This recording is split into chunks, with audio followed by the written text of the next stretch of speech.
So, welcome everyone to our talk, Futures Intelligence for Tomorrow's Success. Lessons learned from venturing into consumers' life in 2020-30.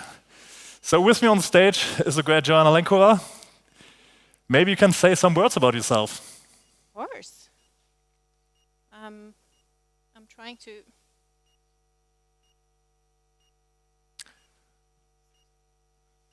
Okay, the support is already arriving.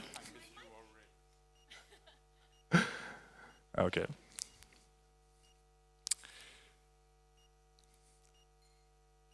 Click. Oh yeah, it does. So, and the sound is on. Perfect. Loud and clear. That's a good start. Thank you so much. Hi everyone. Super happy to be here, and I can even see some of my Lego colleagues. Hi Soren. Good to see you. My name is Joana. I'm the Futurology Director at the Lego Group. I started my Foresight journey in 2016. I was then working in a strategy role at the Walt Disney Company, and I was trained to become a professional futurist. And since then, it's been an amazing journey, trying to, and an uphill battle sometimes, trying to incorporate strategic foresight practices in a corporate environment, as well as turn foresight into futures intelligence. I've started working with Fabian and the team more than a year ago, and when we discussed making the plan for this presentation, we sort of thought, you know, we have such cool conversations several times a week. Why don't we just, you know, share some of the secrets that we talk about when we talk between each other? Yeah, and I would say, besides kind of our interest or shared interest in that, we have also shared overboarding WhatsApp feed. So that shows quite well that we're both talking about a great topic that we both enjoy. So I'm Fabian. I'm lead innovation consultant at ITONICS. We are a world-leading software provider for end-to-end innovation management software, so helping companies manage from strategic foresight over ideation onto portfolio management, the innovation value chain, and working together with Joana, especially like on the foresight bit. And that's what we want to talk today about. So, the talk is structured quite straightforward. So we want to get into action, we want to get into like the insights, so that that's why we decided kind of for such a structure. First, we will talk to you about 3 consumer trends that from our experience could be important for quite a lot of industries, but that are not so much talked about and maybe you're not aware of them. Second, we will talk about 2 tools that helps you turn insights on trends or on also other trends into action, into strategic action that helps you transition from trend management, scouting, into actual strategic planning. And then one unpopular statement about how we see the world of corporate foresight, how we see the discipline, and what we think should be a way forward in order to ensure business impact in the future and really impact also on revenue growth in companies. So let's start with 3 consumer trends. Maybe for the start, this one here. So a lot of companies are talking about demographics, but usually when we look into companies doing that, it's mostly about like aging societies. Okay, there are more older people, the demographic pyramid is flipping, or they're talking like about Gen Z, Gen Alpha, Gen Beta, what will the next generations look like?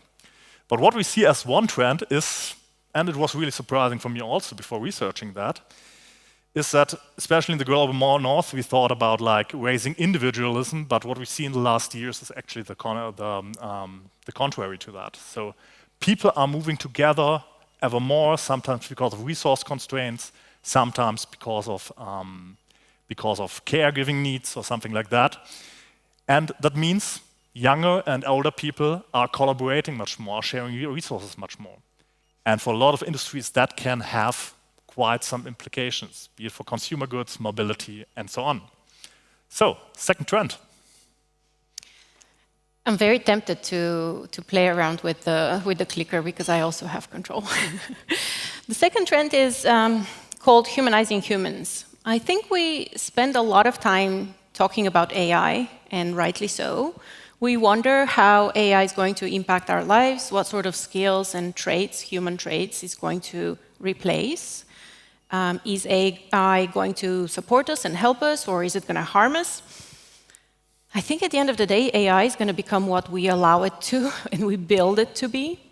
But perhaps we don't spend enough time thinking about what is the future of being a human in a time where the ecosystem is going to include one more substantial player, which is AI. So we're already seeing a growing demand for products and services that nurture and are looking for this human essence, be it the human connection or human crafts. And some of the signals that we are seeing are around, for example, statistics around 20% of global brands who will leverage an absence of AI as a point of differentiation. So we're seeing products and services that are taking a stance where AI-free is actually a luxury. Now, having said that, I'm not saying AI is not important or the AI trend it doesn't exist. What I'm trying to say here is that oftentimes there are two opposing trends that exist simultaneously. And that is an opportunity for brands to either take a strong stance and belong to one of these school of thought, or tap into both places. So opportunities for brands, new category of human-centric products, and some of the people that were doing a presentation of what they're going to be speaking about were speaking about new skills. And we've been talking a lot about ethics, we've been talking a lot about creativity, conflict resolution. So if anyone is into education as well, that's going to be quite important. The next trend that perhaps not many of us are thinking about is called conscious unconsumption. And this is about focusing on really being intentional and mindful in terms of the things that we are spending money on or allowing in our lives in terms of taking space. So it's more about experiences, and it's more about meaning and values rather than accumulating products. Key signals, 46% of Gen Z, and these are US statistics, and millennials are actively trying to limit their digital screen time and media consumption. So that's not only about products, it's also not only about physical products, but also about digital products. And 78% of millennials preferring to spend on experiences rather than physical possessions. There was another stat that I read, which was a US statistic again, 66% of Gen Z are willing to spend more on sustainable products. This was not the case a few years ago. So what is the opportunity? Of course, opportunity for living light innovations, for renting versus owning, for radical ethical transparency, which can be used as a differentiator. Yeah. So those were basically three trends. And when we look into basically probably every one of your business environments, there are many more. So, and oftentimes also a lot of things that you don't think about. So what's important, what's kind of the essence of strategic foresight, is how to make the company aware of those, how to evaluate those in the right way, and how to also deduce the right action from that. And that's why we'll talk about two foresight tools that, based on our experience working at Lego, working at other companies, have proven really valuable. So the first one is rather classical, I would say, in some way or form. So it's been around for several years now, which can be, so for like, I would say from 2015 on, people have talked about this. But I think also with current technological developments, this gets a further boost. Because that tool is the trend radar. So what's basically the purpose of that and how we apply that in companies is usually, on the one hand, because it's a great intuitive visualization of what's happening in the outside world. And it can be really easily used, and we support companies with building digital platforms where they have interactive radars where people can share their knowledge. But it's really easy with that to get kind of a good mapping of what will come and what will arrive when in your business environment, and making people aware of that. On the other hand, it's also like for building the scope and for really thinking critically about what's outside in your business environment that can affect your business and when it will do so. And that's why we also see that Gen AI can be really valuable. I speak from my own experience as a consultant who also does some emerging technology research for people or for large corporations, where as a human you can basically maybe read one report or 1-2 articles per day. But like to get a first mapping of a business environment, of a trend landscape in a business environment, Gen AI can produce 10,000s of articles, and that's really good. And that really helps kind of alleviate the role of the human more into a role of like the evaluator, of the sense maker, and not like of the information processors. So that's about trend radars. Maybe Joana? Well, I'm just going to add something on the way that I like to use the trend radar, if you don't mind, before I go to my favorite tool. The way that, obviously, if you follow the Foresight methodology, you start from the outside in. So you look at the macro trends that shape what the world is going to look like. Then you look at industry or consumer trends and needs in the future, which are directly impacted by the external world and the environment that will be in 5 or 10 years' time. And then in the middle, for us at the LEGO Group, is play. So for us, it's the world, the life, and play.